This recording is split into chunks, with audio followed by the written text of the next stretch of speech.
246 years after the bombs fell, the world is still dangerous, and life in Vault 23 is fragile. Daniel Buren, orphaned by the wasteland, was chosen by the Vault Lottery to leave his home in search of a power coupling, a vital component for the Vault's survival.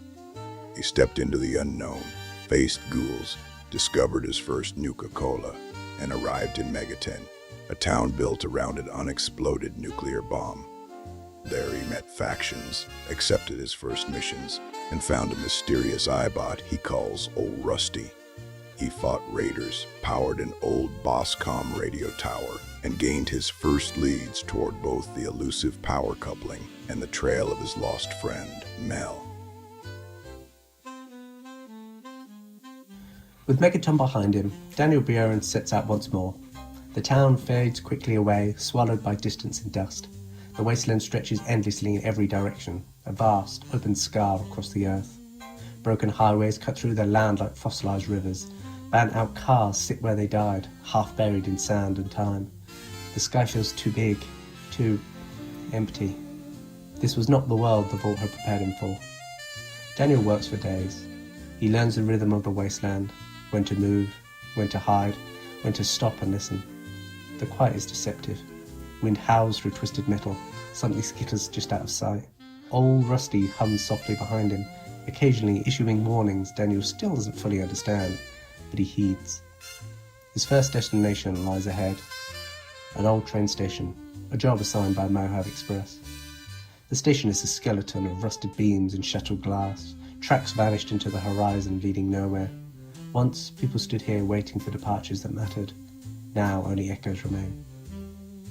Inside, Daniel moves carefully, supplies scattered among debris, old crates, forgotten language, and then the ghouls. They emerge slowly at first, drawn by sound and movement. Their skin hangs in tatters, their faces frozen in expressions that might have once been human. Daniel fights them one by one. No panic, no wasted motion. Every encounter teaches him something new. How they move, how they fall, how close is just too close. When the last ghoul collapses, Daniel stands alone in the silence, breathing hard. He gathers what he can carry and leaves the station behind. Beyond it lies a small store, half collapsed, but still standing. Inside waits something unexpected. A ghoul, but a ghoul who speaks. He calls himself the Radiation King, and unlike the others, his eyes are alert. His voice is clear. He remembers who he is. He talks of the old world like it still matters. He offers information, but not freely. He wants something in return. A tape, a game from before the war.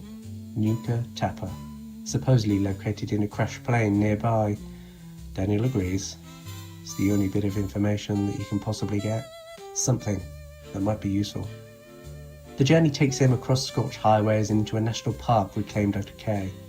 Trees grow twisted and blackened, old signs warn of dangers long irrelevant. Daniel moves cautiously, avoiding ambushes, skirting the edges of danger rather than charging through it. At the plane wreck, he finds the tape, and trouble. Movement in the distance. Shapes that watch but never quite reveal themselves.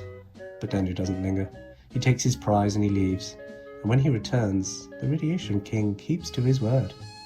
He speaks of Robco terminals, of Vault-Tec systems, of power couplings manufactured before the war and distributed across the vaults like pieces on a board. The wasteland begins to feel less random, more intentional. Something planned this world, something built it to function long after everything else fell apart. And so Daniel's lead takes him underground. Vault 9. Hidden beneath the rubble and forgotten stairways is an entrance easy to miss. Inside, the vault is pristine. Too pristine. Lights still work, floors gleam, and yet there are no voices answering his calls. Robots patrol the halls endlessly, following routines written centuries ago. When Daniel advances, they attack without hesitation. The fighting is brutal and claustrophobic. Metal against flesh. Sparks and smoke in narrow corridors. He pushes deeper. Daniel uncovers signs of a past conflict. Humans against machines. Orders followed too well. Mistakes that could have been undone. He finds a power coupling. Broken. Useless. Nearby, an empty Nuka-Cola quantum bottle lies discarded. Daniel takes it anyway. Another sticker for the collection, and the reminder that someone else had been here before him. The trail continues, into a now abandoned nuke tube buried beneath the debris, and then on to Amelia Expresso.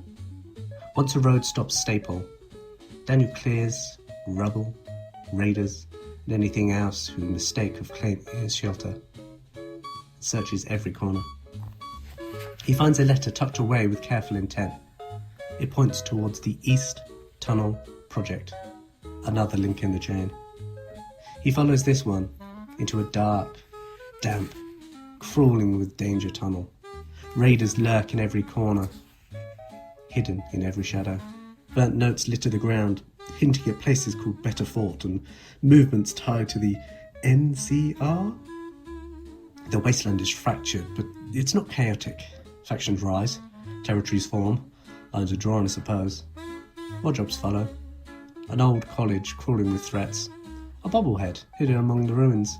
A sewer system beneath the town of Levedon, thick with rot and danger. Each location teaches Daniel something new. About survival. About the people who live here. About the cost of staying alive. Finally, he reaches an NCR town. Or what's left of it. Raiders have overrun the place. Buildings are scarred by gunfire. Bodies lie where they fell. Daniel moves room by room, corridor by corridor. Every encounter tests his patience and discipline. One mistake could be fatal. Would be fatal. Inside he finds notes. They match the others he has seen. Same notes, same symbols, same trail? This is bigger than one bolt. Bigger than one power coupling. Supplies are running low, ammo is scarce, but Daniel presses on to his next destination, Vault 70. Locations gathered, missions completed, leads stacked upon leads. Each discovery pulls him deeper into Vault Tech's web. And somewhere out there, Mel is still missing.